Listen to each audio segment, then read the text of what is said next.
एक मित्र ने पूछा, यार क्या करूं, आजकल काम में बहुत मंदा है। मैं बोला, बाबा बन जा, कम लागत में सबसे अच्छा धंधा है। बहुत बढ़िया। मैं बोला, बाबा बन जा, कम लागत में सबसे अच्छा धंधा है। आज चाहे किसी के पास शोरूम है या कोई ढाबा है, इन सबसे ज्यादा मौज में बाबा है। मित्र बोला, लेकिन यार एक बड़ी मुसीबत है, मैं तो शादीशुदा हूँ, ये बड़ी कठिनाई है। हाँ। मैं बोला, तू एक से घबरा गया, एक आधे बाबा की तो कई कई लुगाई। बहुत बढ़िया। एक लंबा सा तिलक लगाकर दाढ़ी बढ़ा ले, फिर चाहे किसी को भी मूर्ख बना ले। वाह वाह। एक लंबा सा तिलक लगाकर दाढ़ी बढ़ा ले, फिर चाहे किसी को भी मूर्ख बना ले। मित्र कहने लगा, ये बात नहीं है यार, अभी 2 बाबे ही कल तिहाड़ जेल से छूटे हैं। 3 बाबे तो पब्लिक ने कल सरेआम कूटे हैं। मैं बोला, यार जेल जाना आजकल कौन सा मुश्किल काम है? जेल जाना आजकल कौन सा मुश्किल काम है? वहां तो हर प्रकार की सुविधाएं और आराम है। वहां तो तुझे एक से एक VIP मिल जाएंगे। क्या बात है। 10-20 चेले तो तेरे जेल में ही बन जाएंगे। अब तो तू एक काम कर, हाँ। कोई सा एक भगवान पकड़ ले, उसकी सारी कथाएं मुंह जवानी रट ले, 2-3 आरती और 4-5 संस्कृत के श्लोक याद कर लियो। क्या बात है। ढोलक मंजीरे वाले की जरूरत पड़े तो भाई मेरे को धर लियो। वैसे भी पब्लिक को तो आंख मूंद के केवल गर्दन हिलानी है, उन्हें नहीं पता कौन मूर्छित पड़ा है और बूटी किसको लानी है। क्या बात है। वाह वाह वाह वाह। बहुत बढ़िया अनिल। उन्हें नहीं पता कौन मूर्छित पड़ा है और बूटी किसको लानी है। कई लोग तो केवल भंडारा खुलने की बाट में रहते हैं।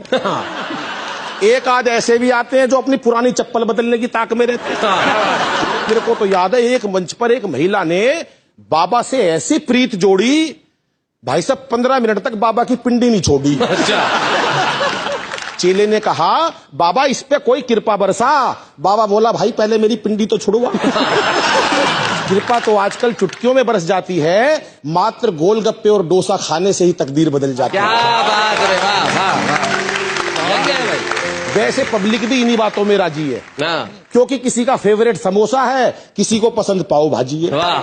लेकिन इसका मतलब ये नहीं कि कोई कुछ भी खाएगा। इसका मतलब ये नहीं कि कोई कुछ भी खाएगा।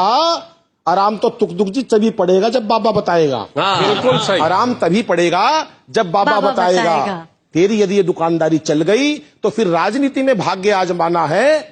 अरे यार, पब्लिक का बेवकूफी तो बनाना है। पब्लिक का बेवकूफी तो बनाना है।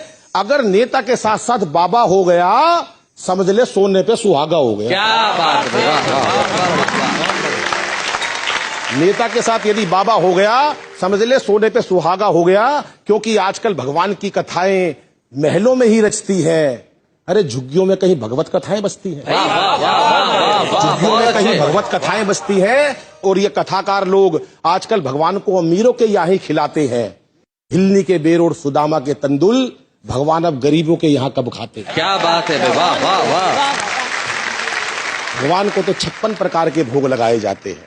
देश की व्यवस्था पे ध्यान चाहूंगा कि भगवान को तो 56 प्रकार के भोग लगाए जाते हैं। दूसरी तरफ मेरे देश के करोड़ों बच्चे भूख से बिलबिलाते हैं। क्या बात है। दूसरी तरफ मेरे देश के करोड़ों बच्चे भूख से बिलबिलाते हैं। अरे ऐसा कौन सा भगवान होगा, ऐसा कौन सा माँ बाप होगा जो अपने बच्चों को भूखा देखकर 56 प्रकार के भोग खा लेगा? वो तो तभी प्रसन्न होगा जब एक भाई दूसरे भाई को प्रेम से गले लगा लेगा। वो तो तभी प्रसन्न होगा जब एक भाई दूसरे। वाह वाह वाह। पर आयोजक और भक्तों को, आजकल आयोजक और भक्तों को भी पैसा और मान सम्मान चाहिए। सच बताना मेरे दोस्त जी, ऐसे कितने भक्त हैं जिनको भगवान चाहिए?